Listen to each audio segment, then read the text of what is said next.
And it's BBOR, Black Box Online Radio, coming to you from West Virginia at heart and from around the globe. And hello, everybody. Today is Friday, another Cooper Friday. Welcome to the show. How's everybody doing? On Fridays this year, I've been talking to you guys about D.B. Cooper, the man responsible for the only unsolved skyjacking in U.S. aviation history. And today, as you see, I'm going live for Cooper Friday. Normally, I don't go live on Cooper Friday. However, I like coming to you guys live so we can have some types of interactive discussions. So please put anything you want in the chat. And we have Zodi77 says Tina Bar diatoms. We're going to be talking a lot about Tina Bar today. But first, I would like to give a shout out to YouTube user Parents2090, who said, "You love the Cooper Vortex with Darren Schaefer, but you should also watch and listen to Ryan Burns' YouTube videos. Watch his live streams on the Cooper Sleuth channel. That's the DB Cooper Sleuth channel. And he goes over all the myths and misconceptions, deep dives on all of the suspects, and his AMAs are packed full of information that the average Cooper researcher doesn't know." And that's exactly what I did, and that's exactly what we're going to be talking about today. I'm going to do some direct responses to the videos that are available on Ryan Burns' channel. And if you are curious at all about the DB Cooper case, I know most of you guys are already subscribed to that one, but it's called DB Cooper Sleuth, available here on YouTube. Amazing stuff. Parents2090, excellent suggestion. But as you see, this is one that was requested by one of the listeners. So if you have any ideas for future episodes of Black Box Online Radio, you can put them in the comments section down below. And for larger things, you can send them to me at blackboxonlineradio@aol.com, blackboxned88 on Instagram, and Ned Dahan on Facebook. That's me. So as far as watching these videos go, we can start with some of the basic stuff. November 24th, 1971, D.B. Cooper boards a flight going from Portland to Seattle. He gives a note to one of the flight attendants saying that he has a bomb in his briefcase. He demands $200,000 as a ransom and 4 parachutes. Then, after obtaining this in Seattle, he's requesting that the plane go to Mexico. They can't go to Mexico. They're trying to fly to Reno. And at some time over the Pacific Northwest, I should have said somewhere over the Pacific Northwest, D.B. Cooper jumps out, parachutes into the night, and is never seen or heard from again, to everybody's satisfaction, although many people believe that they have solved the D.B. Cooper mystery. And Jay is here. Hello, Jay. How's it going? The Cooper Troop. Yes, that's right. We can start with some of the nitty-gritty, some of the basics. And as Parents2090 said, Ryan Burns is going to share a lot of information that the average Cooper sleuth would not know. And that is that when you look at a lot of the depictions of D.B. Cooper, he is jumping out of the plane with the parachute on his back. He is wearing a suit and tie, a black suit with a black tie, and of course the wraparound sunglasses. Now, they believe that the sunglasses were accurate, but Ryan Burns really wanted to convey something, and that is that there were multiple witness sightings of D.B. Cooper actually wearing a brown suit. One came from someone who sat close to him on the plane, and another one came from the flight attendant Tina Mucklow, who interacted the most with D.B. Cooper, stating that one person said brown and one said rust-colored. The person who was the passenger said rust-colored. Tina Mucklow said brown at one point. So I don't think that that's too important, just putting it out there, because I believe that the confusion, and so did Ryan Burns, believes that it came from the fact that D.B. Cooper would have also been wearing an overcoat, something that would be similar to a long raincoat or a trench coat. So he would have had that on in addition to whatever colored suit he was wearing underneath. And this is also something that's left out of a lot of the illustrations. I mean, they just have D.B. Cooper jumping in a blazer jacket and the tie and the pants. And of course, famously wearing loafers. But in addition to having what could have been a bomb in a briefcase, $200,000 in cash, and the parachute, he would have also had his personal bag, which nobody knows the contents of to this day. Nobody is completely certain what was in that bag. And when I was watching one episode on the D.B. Cooper Sleuth channel, they were trying to speculate, hypothesize, and one thing was brought up. This is a question, not a declarative statement from the guys. They were saying, what was in D.B. Cooper's bag? What was in his carry-on bag? Was it a pair of boots? They're like highly improbable because there would be no necessary reason to do that. You could just as easily board the plane wearing any type of shoes that you want. Loafers, boots, tennis shoes. You could just do that if you wanted to. That would be a waste of space. Then what else could be in the bag? Maybe goggles, maybe gloves, maybe a beanie hat to protect himself from the elements, because D.B. Cooper would have been dealing with some very intense winds and some very very inclement weather. He jumped at night into cloud cover, into the rain. And this is going to lead to the next point. Where did DB Cooper jump? And I have to also give a shout out to some of the other people that were featured on these videos on Ryan Burns' channel, some of his regular guests, Chris Cunningham, Jude Morrow, and of course, Bruce A. Smith, the mayor of Cooperville and author of the book DB Cooper and the FBI. And to begin, where did DB Cooper land? Where's the drop zone? And what happened? Ryan Burns said something. All's fair in love and war. And determining the drop zone. Because I honestly think that that is true. There are so many theories that people have about how and why DB Cooper could have landed. And it's the landing point that is specific, not exactly when he would have jumped out of the plane. It's the landing point that would have been very specific. Because let's look at some of these possibilities. Number one, DB Cooper jumps out of the plane and he lands in the Lewis River. This is one that I've talked about for a long time. And last week on Cooper Friday, I was talking to you guys about the documentary In Search of DB Cooper with Leonard Nimoy. And they said that the terrain from Seattle to the estimated drop zone in southern Washington would have been extremely rough, dense forest, loads of thickets. And they thought that that was a very, very difficult thing for DB Cooper to do, to jump over anything like that. Even if he got to Lake Merwin in southern Washington, the Merwin Dam, the Lewis River, and all of these things. But this is one thing that I left out from that video. They're also showing videography of the Merwin Dam and the Merwin Dam picnic park. And I'm just sitting back as somebody just watching an old documentary and thinking, that actually looks like a lot of wide open spaces where someone could easily land. Merwin Dam picnic park.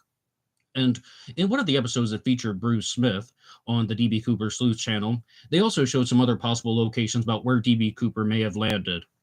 One could be Battlegrounds, Washington, Orchards, Washington. And you guys know, I'm a DB Cooper newcomer. I am very new to this case.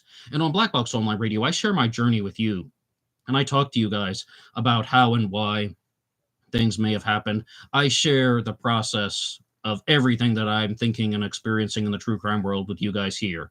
I had heard of Battlegrounds Orchards before, but I thought that Battleground and Orchards were the same place and that it's all just kind of this tiny little apple orchard or something in southern Washington. Yes, those are two different places, but very close together. But they pulled up some photos from 1971. Again, wide open spaces, a lot of land that was relatively flat and would actually be very suitable for somebody to land in.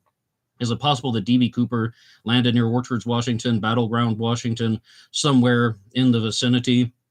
And I think that that could be somewhat reasonable, but that begs a different question. In 1980, $5,800 from DB Cooper's loot was found at Tina Bar, which is off of the Columbia River. And that would just kind of beg the question of, well, how did that money get there if you landed in more or less an orchard in Washington? How would that be possible? Because I have to give credit to Jude Morrow, who simply said that at some point, DB Cooper was most likely in the water. At some point, the money was in the water. And what he's trying to say is, there is evidence on the bills that were found at Tina Bar that were collected from. They are diatoms. The diatoms on there came from the Lewis River, and what they were really trying to reinforce on these live streams is that the microscopic elements are from the summer and the spring, not the late fall when DB Cooper would have jumped in November on Thanksgiving Eve. So was the money planted there specifically? It's possible, but also a more important question, at some point, did DB Cooper land in the water? And you know, it really is a mystery. And what I really liked about what Jude Morrow said was, why would the money be in the water if the man was not in the water? I mean, you could look at a theory like what Bill Rollins has, is that he had a boat stationed somewhere on the Lewis River and he took the boat to the Columbia River as a getaway point. And, you know, that's entirely possible. But they asked lots of challenge questions in these episodes on the DB Cooper Sleuth channel. And first, Scott Bobbitt is here. Hey, Scott, how's it going?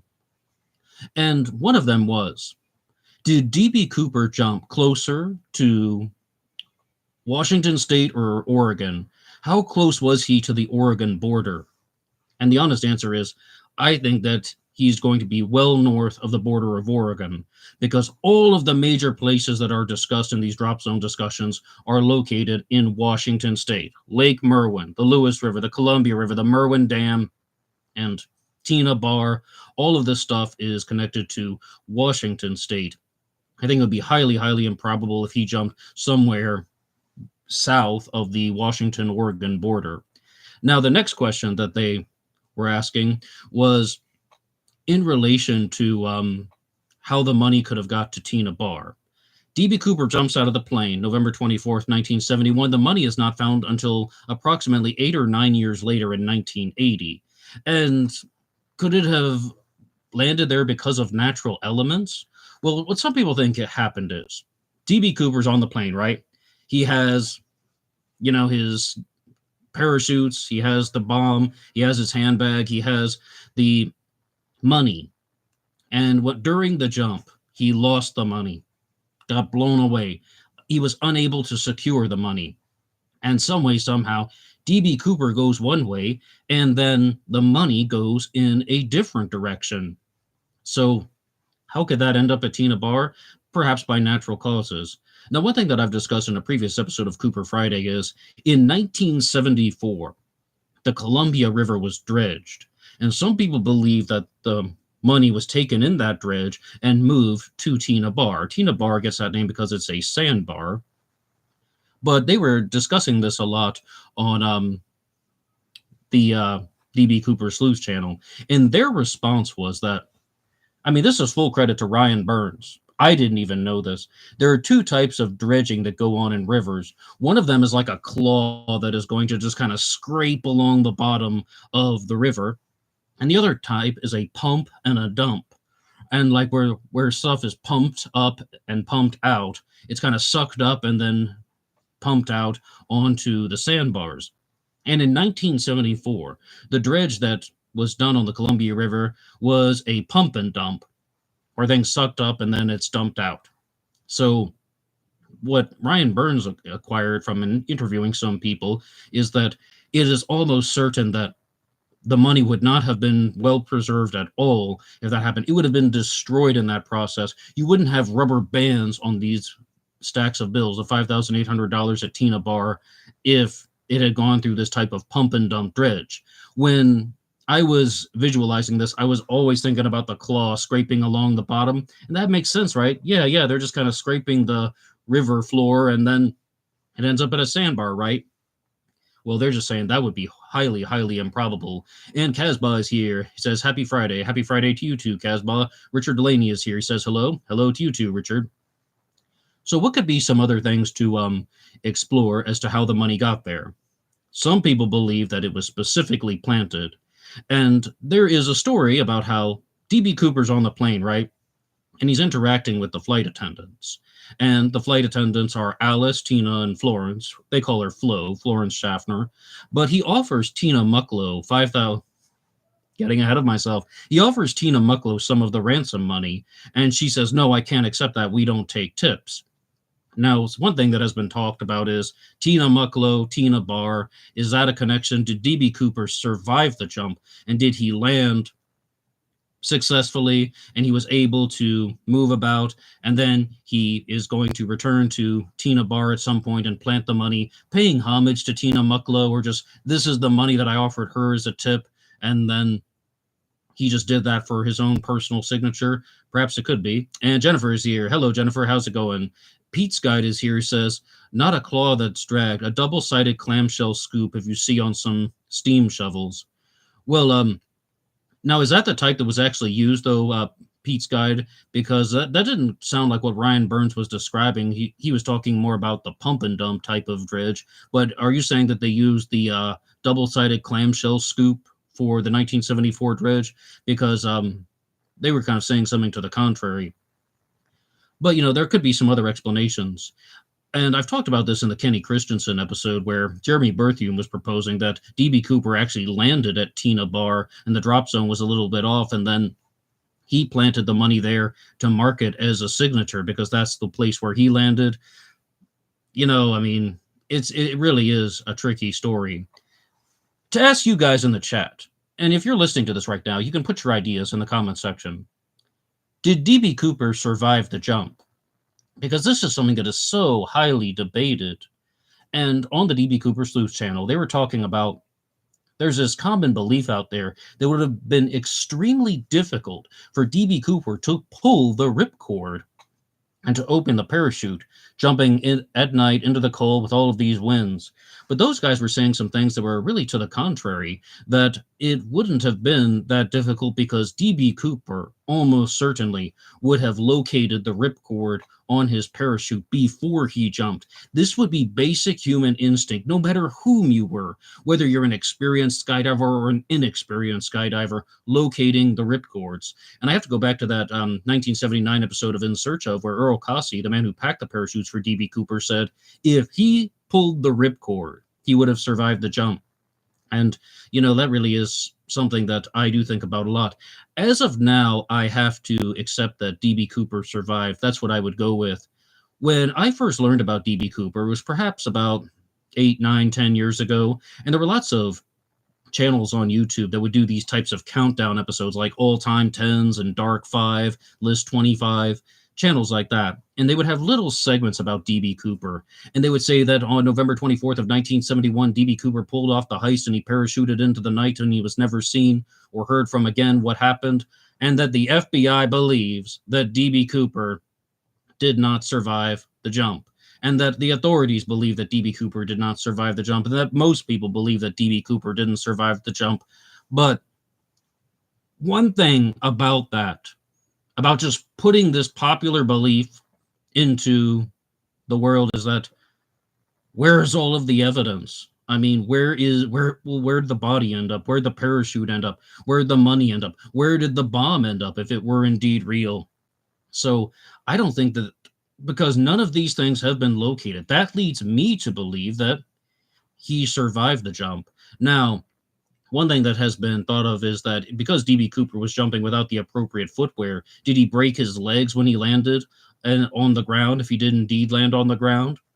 Well, if that were the case, I would turn to Darren Schaefer of the Cooper Vortex, who stated that he has some familiarity with the terrain out there and that it wouldn't be extremely difficult for somebody to find him at some point. Two guys with broken legs crawling along. It's not as rural and far out as people think.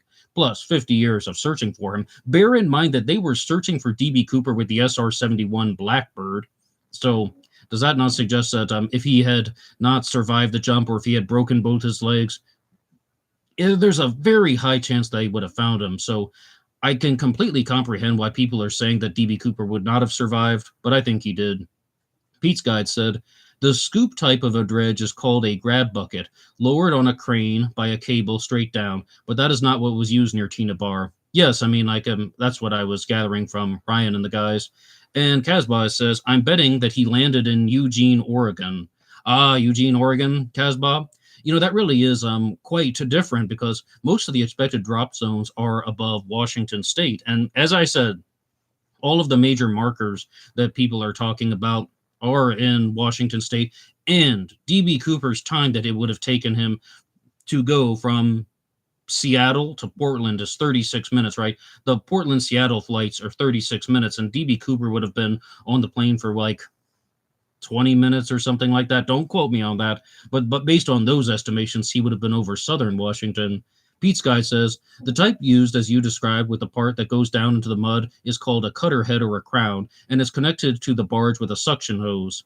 See, you wouldn't expect that like rubber bands are going to be held up during that. You would expect that the money would just be mismatched and mangled if it were using anything like that, this thing called the cutter head or crown.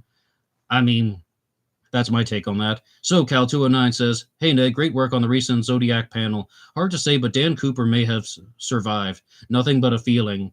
Well, it's a little bit more than a feeling because, it's just that whole concept of he may have been able to pull the ripcord. He would have located that. And they're also saying this. They're saying this on the DB Cooper Sleuth channel. He may have tried to get down the aft staircase with the ripcord in hand. Again, this is instincts. I mean, and even someone who had jumped once would be familiar with a ripcord. Even if you've never been skydiving before like me, you know what a ripcord is, the thing you're supposed to pull to open the parachute.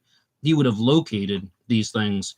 And I know that they're pulling a lot of evidence from other skyjacking cases, but they're estimating that D.B. Cooper jumps out at night. He's using the city lights as guiding markers. One thing that was talked about on the D.B. Cooper Sleuth channel is something that I've mentioned before, and that is that there is the Merwin Dam that I mentioned, and the Merwin Dam would have had a bunch of floodlights on it at the time, or just at the very least, very bright lights, and these could have been used as a guiding marker. But on the D.B. Cooper Sleuth channel, they were saying that that's somewhat of an urban myth, that there weren't actually a lot of bright lights on the dam at the time. On In Search Of, talking about D.B. Cooper, what they claimed is that there aren't those lights now. Those lights didn't exist in 1979 even, but the lights were there in 1971, and they're like, that dam would have been very bright, and that could have been another geographic marker. So Pete's Guide says there's a third type where you put a tracked excavator on a barge. Well, I have a lot to learn about dredging, and this is one thing that really surprises me about the D.B. Cooper case, just all of the aspects of the investigations, like learning details about parachutes, learning details about riverbanks, learning details about wind conditions, and most D.B. Cooper sleuths talk about this.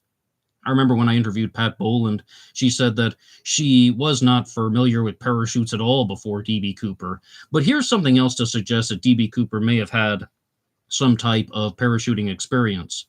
There were cards in the parachutes that had details about them, and Pat Boland just says that this might be our biggest chance to get a source of touch DNA, because D.B. Cooper pulled out the parachute cards and handled them, and these might be the pieces or places to search for when it comes to trying to actually get Cooper's DNA on a profile.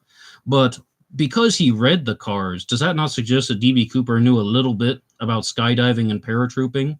And then they're also saying that D.B. Cooper was somebody who went for one of the smaller parachutes as opposed to the larger one. And Ryan Burns was talking about this on the D.B. Cooper Sleuth channel by saying that the smaller one may have allowed him to fall faster and to complete the jump faster, but something like that would just be a very odd parachute for somebody to use. And one thing that is talked about and maybe believed about D.B. Cooper is that he did this because he was more familiar with using that type of parachute in the Army.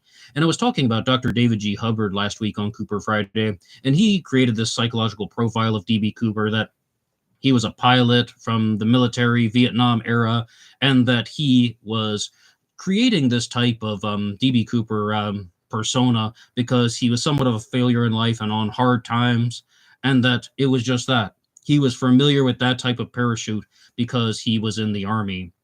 And Richard Delaney says, I believe he was separated from the money during the drop and became entangled in a treetop in a deep mountain in the woods. You know, it's possible, like, he could have landed and he's just in some crater somewhere and nobody has found them.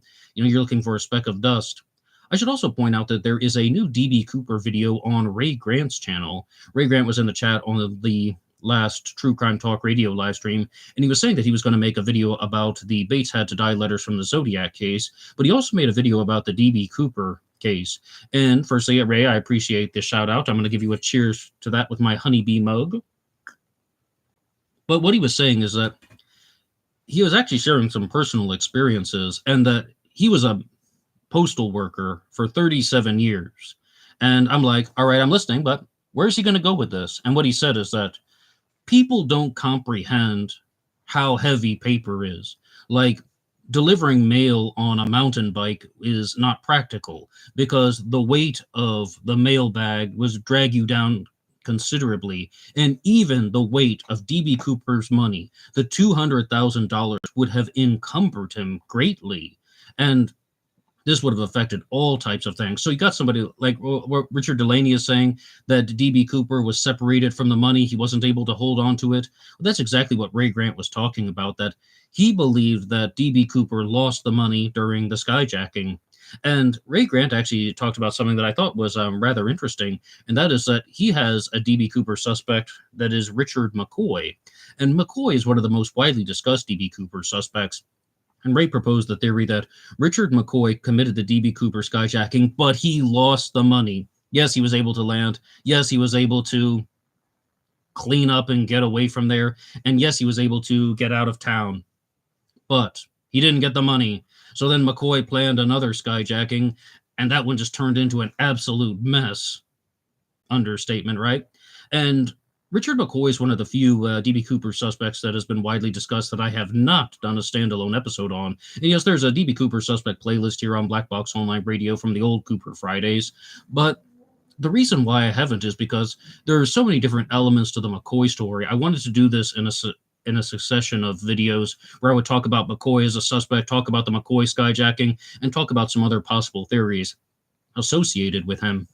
But one person who was really big on this McCoy angle was Larry Carr, the FBI agent who was assigned to the case, who closely followed the case, who worked on the case.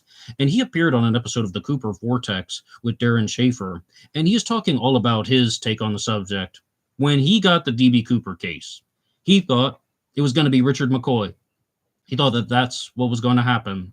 But then he looked into McCoy, and he stated that Richard McCoy had an airtight alibi for the night of the skyjacking. And in Ray Grant's video, to his credit, he did bring this up. I mean, I was about to type something in the comment section, but Ray said it himself that the FBI has reported that Richard McCoy could not have been the skyjacker because he was in Las Vegas at the time of the skyjacking.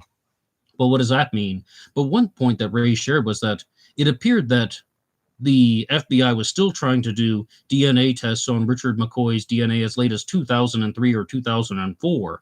Then why would they keep doing that if they already knew that he had an airtight alibi? If they already knew that he was completely eliminated, why did they keep checking his DNA? Those are some good questions, but as of now, I would probably be on the side that Richard McCoy was not D.B. Cooper, and that D.B. Cooper was a little bit more skillful and had a little bit more finesse to everything. But did D.B. Cooper work alone? Because Richard McCoy didn't. At the very least, he had at least one person helping him. And I really appreciate the D.B. Cooper Sleuth channel because they look at things in somewhat of a challenging way. Like when somebody just throws out a statement, they challenge it. And yes, Ryan Burns runs that channel, but he has some regular guests on the program, including Chris Cunningham. And what they were talking about is, could D.B. Cooper have had a partner, an accomplice, a helper? Because some people just flat out say, impossible. There's no way he could have communicated with someone from the plane. And Ryan Burns laid this out. This is all of his observations. I can't take credit for any of it. How could D.B. Cooper have had a partner or an accomplice? He jumps out of the plane. He lands. He gets to the nearest payphone that he can, and he makes a call. Hey, Joey, Johnny, Jimmy, Jesse, whoever the accomplice is. And he calls somebody. All right, I've landed. This is where I want you to meet me. As simple as that. The accomplice is somewhere in the vicinity of the drop zone by the Washington-Oregon border with a vehicle, and the accomplice is acting as a getaway driver. And also, when I talked to Pat Boland during the interview, she was even proposing that she believed that D.B. Cooper had someone drive him to the airport, not taking a bus, not taking any form of public transportation, because that would have created the possibility of additional witness sightings. This is all tying back into an accomplice.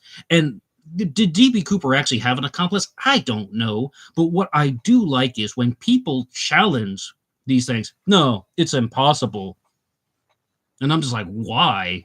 Like, how could you say that that's impossible, that D.B. Cooper could not have had some type of partner? I've just given you two possible scenarios about how that would make perfect sense to me.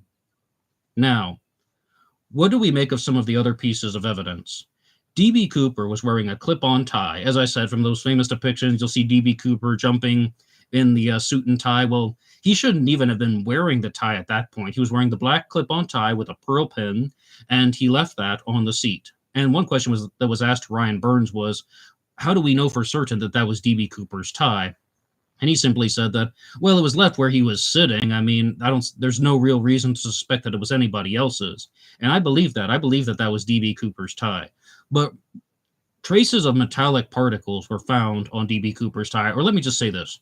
Rare elements were found on D.B. Cooper's tie, including titanium, a whole bunch of things, calcium.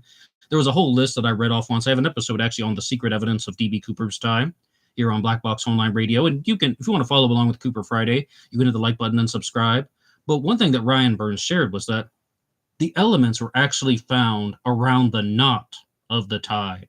So what they believe is that they were transferred from D.B. Cooper's hands manually. And I had always imagined somebody just kind of like standing really close to some type of workshop table, workbench, or that maybe they got some type of industrial saw cutting up things and then the particles are just landing all up and down the tie. He said that they're actually found close to the knot, meaning that they could have come from his hands. Does this not suggest that D.B. Cooper had some type of profession where he was interacting closely with rare and exotic metals? Maybe it was Milton Vordal and he just fooled everybody. Now, Milton Vordal is an interesting D.B. Cooper suspect. He was a very smart man. He would be the kind of person that you would just want to like learn things from. Brilliant individual, but 58 years old at the time of the D.B. Cooper skyjacking with no paratrooping experience. Who knows? Now, there's another D.B. Cooper suspect that was discussed on the D.B. Cooper Sleuth channel, and his name is Walter Recca. And somebody just asked the challenge question.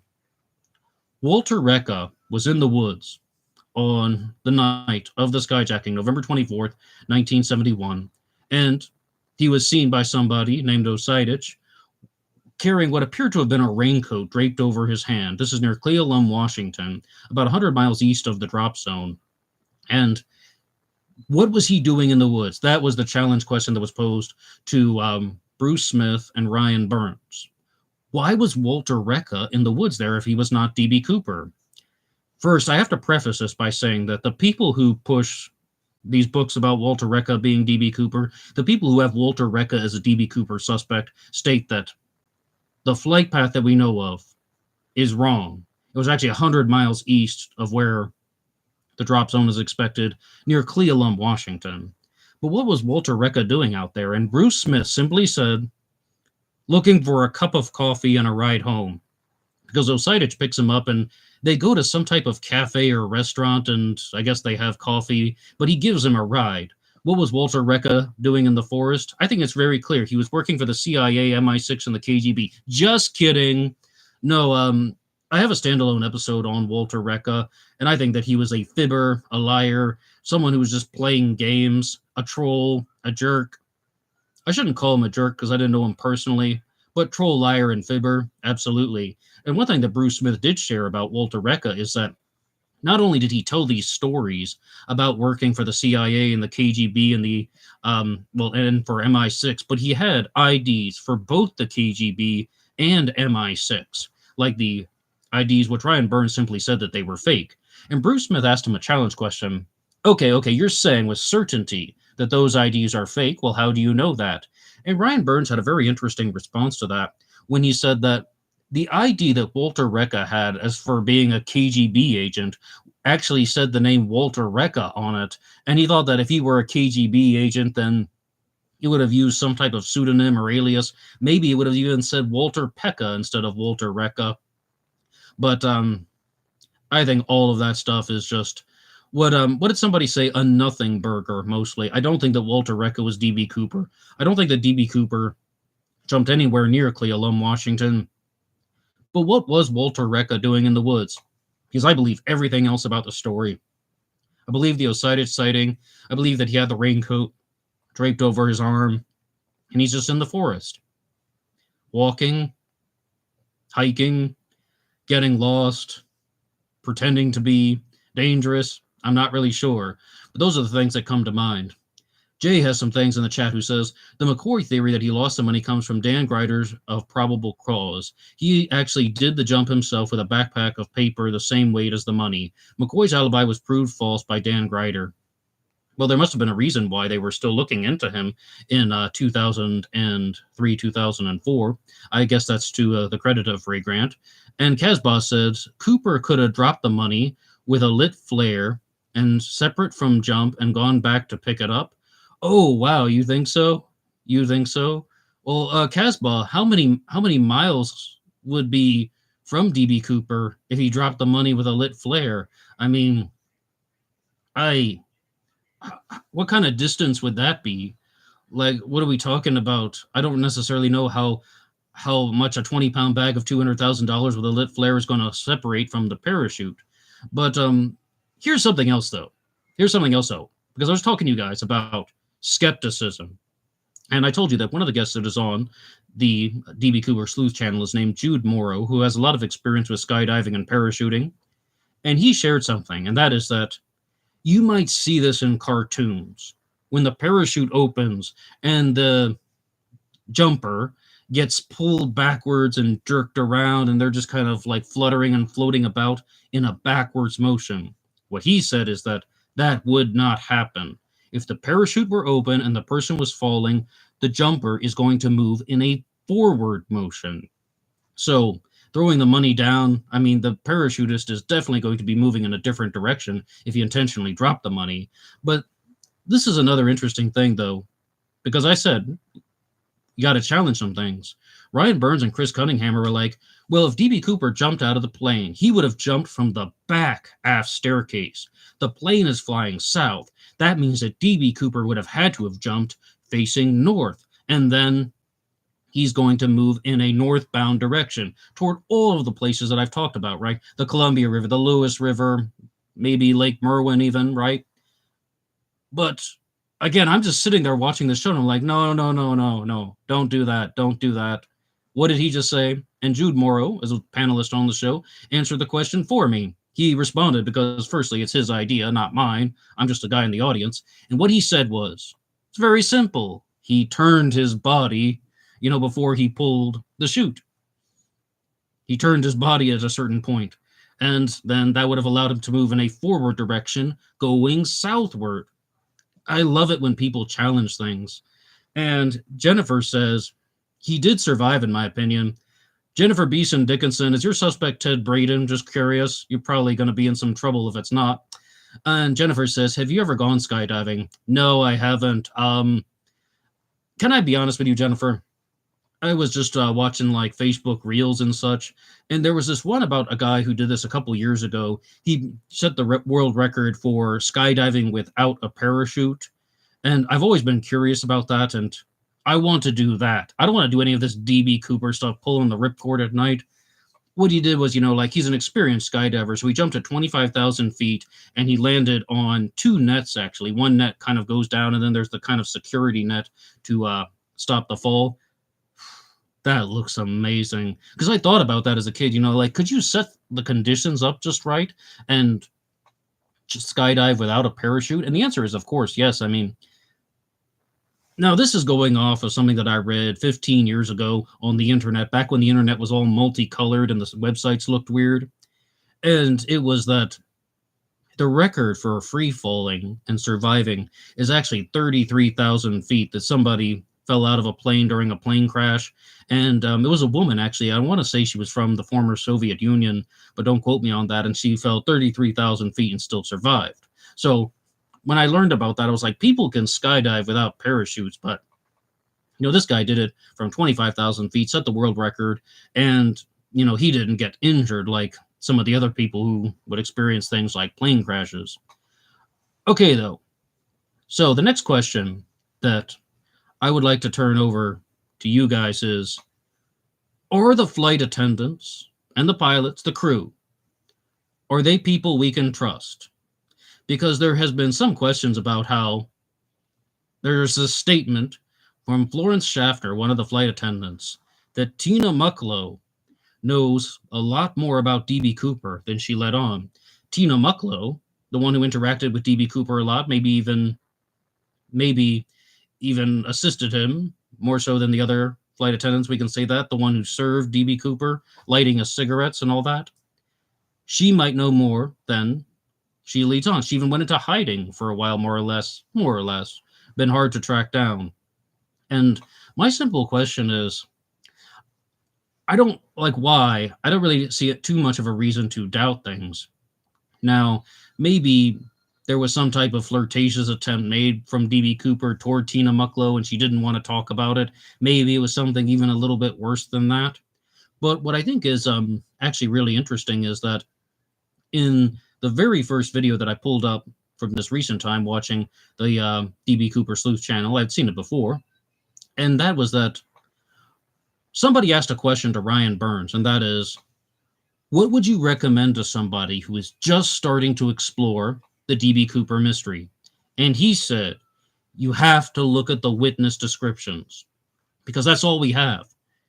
5 hours with DB Cooper, but that's all we really have and know about his existence and the experiences that they had with him. And Tina Mucklow interacted with DB Cooper a lot.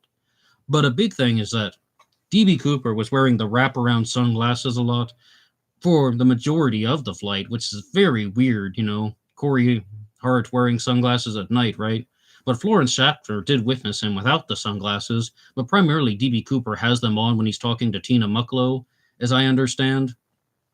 And I just think that she probably would have maybe had some more chances to observe him in some ways, but okay, now we have Tim Star 5150 who says Alice is 100% trustworthy for an interesting reason. Oh, and what reason is that? Yes, as we said, the flight attendants are Tina, Alice, and Florence, Flo. And Alice is the one that gets talked about the least. And there are several reasons for this. I mean, Florence Schaffner had a very good sighting of DB Cooper, but if I recall, there may have been one sentence that was thrown in to the DB Cooper Sleuth channel where they said that Alice may have also seen DB Cooper without the sunglasses on, and I would think if that's the case, goodness, get her to do a composite sketch as well, because we have the composite sketch that is directly from Florence Schaffner that was used for the 1988-89 Unsolved Mysteries program, and it looks completely different than the other composite sketches. Well, get one from Alice if it's possible. Well, in Tim Star, what real reason do these flight attendants have to lie? I reject all of these conspiracy theories that they were in on it, and what really would they be lying about? Yeah, this guy said he had a bomb, so they went along with his demands or something. I mean, the only thing that I could think they would be hesitant about Tina is that she interacted with DB Cooper a lot, and maybe she didn't want to get a bad reputation for something. I'm just guessing at that point, but she shouldn't be ashamed of anything. And Charlie is here, says, hi, Ned. Hi, Charlie. How's it going? Casbah says, 99-1, he gave her the missing $200? You mean that DB Cooper gave Tina Mucklow $200? Is that what you're saying, Casbah? Where exactly are you getting that information from? I mean, the famous story is that he offers her a tip, and she says no, that she cannot accept tips, but I don't know about this $200. And as also, one thing you guys can do in the chat is if you have a specific DB Cooper suspect, you can put your person of interest in the chat. And some of the ones that I'm hoping to talk about on the channel in the future would be Vince Peterson. I need to do a standalone episode on him for Cooper Friday. And I told you I'll get to McCoy in a second, but McCoy is going to be examined in a very different way because I'm going to be very honest with you. I just don't think that he is the same type of personality compared to DB Cooper. I think DB Cooper had a lot more awareness. I think DB Cooper was very familiar with, he's very familiar with what he's doing. Let's just say that. And McCoy seemed to just be making mistakes that DB Cooper would not have made. What would the answer be? Overconfidence? And also, is the FBI putting forward this message that DB Cooper did not survive the jump because they don't want to admit that they screwed up? Because they don't want to admit that they couldn't catch the guy? They didn't want to have, like, copycats doing what DB Cooper did, so they're saying that he died. Is that also just a disinfo campaign to put the real DB Cooper into a false sense of security? I mean, it's really hard to know what they truly believe. When you listen to Larry Carr give an interview, he sounds like he really wanted to catch DB Cooper and he didn't believe that DB Cooper survived. He had that reversal. He moved away from McCoy as a suspect and just began to think that DB Cooper did not survive the jump. But is that really what happened? I'm just really on the side that DB Cooper survived because I think that there would have been something, that somebody would have found a briefcase full of road flares, and they would just be like, hey, this is DB Cooper's briefcase. I mean, some type of evidence would have been left behind. Casbah says, oh, the the money that was strapped together at Tina Bar was $6,000. $5,800 was found, and Tina Mucklow received the other $200. That's a lot of work, Tina Mucklow, to only get $200. And also, what's D.B. Cooper being so stingy for? He had $200,000 and all he can give her is $200. What is that, 1% or something like that? I don't know any math. That's pathetic. I hope D.B. Cooper didn't do that. Jerk. And that actually brings us to the next point, because this is full credit going to Chris Cunningham when he said that the question was, what is one thing you want to reinforce about D.B. Cooper? And Chris Cunningham is simply stating that D.B. Cooper was a bad person. He was one level below a terrorist. He threatened people. He threatened to kill people if he didn't get money. He was a thief. He was a cheater. He was a bad person. And I guess this is something that I'm just going to be experiencing more and more, because when I started out talking about D.B. Cooper here on YouTube, and as I said, I'm a newcomer to the case, fully admitting that, I was under the impression that, D.B. Cooper didn't kill anyone. He's not so bad.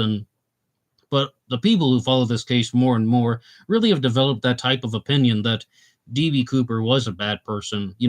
All of his activities were criminal. He's definitely doing it for a self-serving reason. And as Dr. David G. Hubbard explores, it was probably because he failed in a lot of other aspects of life. Maybe. Not all of the skyjackers that were explored by Dr. Hubbard fit that model. But that's something that he was laying out. And overall, though, part of me, though, really just has to look at the different stories that I talk about on Black Box Online Radio. I talk about the Zodiac Killer on Mondays, Jack the Ripper on Wednesdays, and D.B. Cooper on Fridays. And on Tuesdays and Thursdays, we do True Crime Talk Radio live so I can interact with you guys. And you're going to look at somebody like Jack the Ripper, who is just evil incarnate, the Zodiac Killer, who was like little bitch incarnate, and then D.B. Cooper's way below them in terms of being evil and dangerous. I mean, not dangerous. D.B. Cooper's dangerous, right? But in terms of what Jack the Ripper did, what the Zodiac Killer did, and when I'm talking to you guys on True Crime Talk Radio every Tuesday, Thursday at 10:30 a.m., the stories of serial killers, D.B. Cooper is not anywhere close to those ballparks, if you know what I mean. So I guess I come at this from a particular angle where I guess I have somewhat of a serial killer lens on when I'm looking at the D.B. Cooper case. Interestingly, though, Chris Cunningham does follow the Zodiac Killer mystery very closely, and he zoned in on the suspect, Chester Clark Klingle, and he was calling him Charles Klingle when he was talking about him on the D.B. Cooper Sleuth channel, and I wish he hadn't done that, because other than that, it seemed like he had a lot of the info down when he's talking about how Chester Klingle's the guy who's connected to the 1990 Eureka card, and was he actually the Zodiac Killer? Did he fabricate the Eureka card?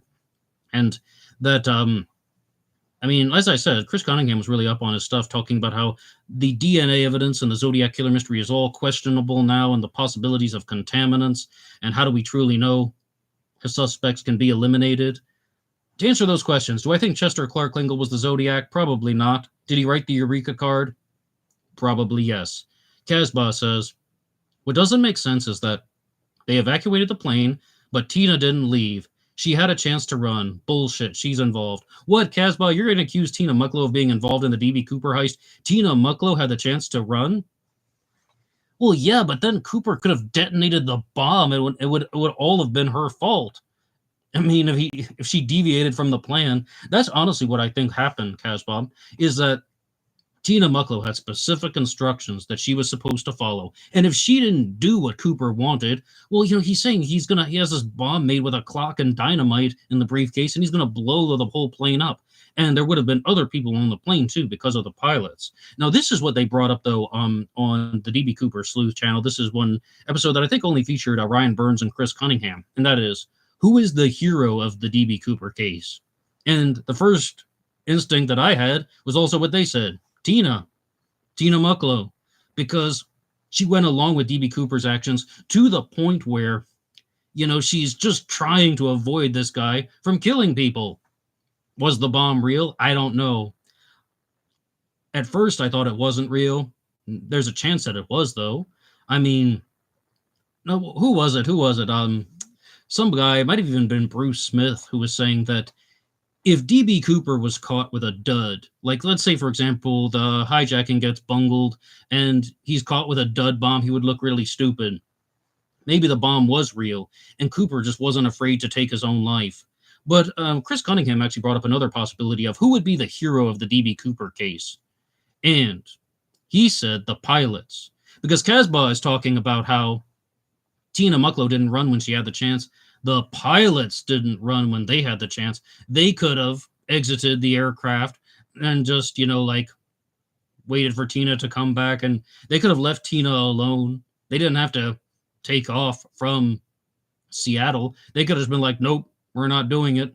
They could have taken that chance or something, but they decided that they weren't going to leave a crew member behind. Also with the fact that DB Cooper is saying that he has a bomb, and even if he blows up an airplane and kills one innocent person, that being Tina or anybody else, Florence coming back to get her purse, that would also be really bad for them. I don't think they would ever get over that. So, now, Casbah says if you were in Tina's shoes and you were to bring the money from the outside into the plane and the parachutes were late, then passengers were told to get out, but Tina didn't escape, wouldn't you run? No, I wouldn't run, Casbah. And it has nothing to do with trying to be cool or anything like that. It's just deviating from the plan might encourage the terrorists to detonate the bomb. Perry says they were probably watching Tina for years to find a connection, but I wouldn't rule it out. Oh, that Tina and Cooper set this whole thing up? Oh, so then, Perry, are you in the mindset of that Tina Mucklow was she was the only active participant on this? DB Cooper knew that it was her flight and that Tina Mucklow was involved. I just don't know if there's evidence to support that. And as you said, sure, they were probably watching her for years, and I mean, did she really get to spend the money? Casbah says yes. He would have detonated the phone, and she would have been blamed. Do you mean he would have detonated the bomb? And she would have been blamed, but he's a terrorist and the damn plane with a bomb, and you don't run something's not right there. She had a chance to escape. That's, that might be somebody's instinct, but, I really don't think that I would run in a position like that. Here's something else, Casbah. DB Cooper was described as extremely non-threatening because Florence Schaffner leaves her purse on the plane. She exits the plane. Then she comes back and asks if she can get her purse, and DB Cooper says yes. He was extremely non-threatening. He's referred to as someone who's a gentleman. Or at the very least, he's not acting like he's going to physically harm the women, to the best of my knowledge. I know there's some theories out there. Kid Check the Rhyme says, I have always had that nagging feeling that it was the red team doing the physical penetration airline vulnerabilities. The red team, how do you mean, Kid Check? What is the red team? Do you mean like the Soviet Union or something? Would the red team be the Soviets? And Charlie says, it would be too selfish to leave people behind. Yeah, I don't think that the average person is going to do that. I don't think that the average person is going to just say, here's my chance to run. Okay, I want you to go get the money and bring it to me. Like, screw that. I'm not getting back on that plane. Shit, that guy's got a bomb. He'll kill me. I don't care if other people die. Yes, Charlie says it. Keep the guy calm. And also, I'm not Kenny Christensen. I've never been a flight attendant. But as I understand, the flight attendants and the crew, also the pilots, were going along with rules and procedures. And there were reasons why they were doing these particular things. They've been through specific training on how to deal with these situations. All right, if this guy has demands, you just comply. Do not let the terrorist attack escalate. Perry says airline employees would probably see the threat as completely real and would be terrified. I think they would, except for the fact that Cooper was extremely calm and non-threatening. On 9/11, I'm sure they were extremely terrified. And those things they sound a lot more confrontational than DB Cooper. But this episode of Cooper Friday is winding down. Hey, guys, thank you so much for throwing all that stuff in the chat. And it's an interesting discussion all the same. And anybody who listens back to this, I want to know your response to the discussion that we've been having for this part of Cooper Friday. Do you believe that any member of the flight crew was involved with this? Second question, If you had the chance to run from DB Cooper, would you not put yourself back in the situation? What would you do? And by the way, if you would like to download the audio version of this program, you can get it on Spotify under the name Black Box Podcast or also Black Box True Crime. You can find it over there. And you can always support this channel with super chats, super thanks, buymeacoffee.com/blackboxnid88. And the next time I'll be talking to you is over on Zodiac Monday. You know, it's really nice to do a Cooper Friday episode live because on Tuesdays and Thursdays I do True Crime Talk Radio in the morning, and that's when any subject is fair game. But I've done live episodes about the Zodiac Killer and live episodes about Jack the Ripper here on Black Box Online Radio. Charlie says, do you think he lived? I missed it from the beginning. Yes, I do think DB Cooper lived, but that's a small window. And I think Chris Cunningham said it the best on the DB Cooper Sleuth channel, and he's like, if you were to show me the evidence that DB Cooper lived, I would accept it and I wouldn't be surprised.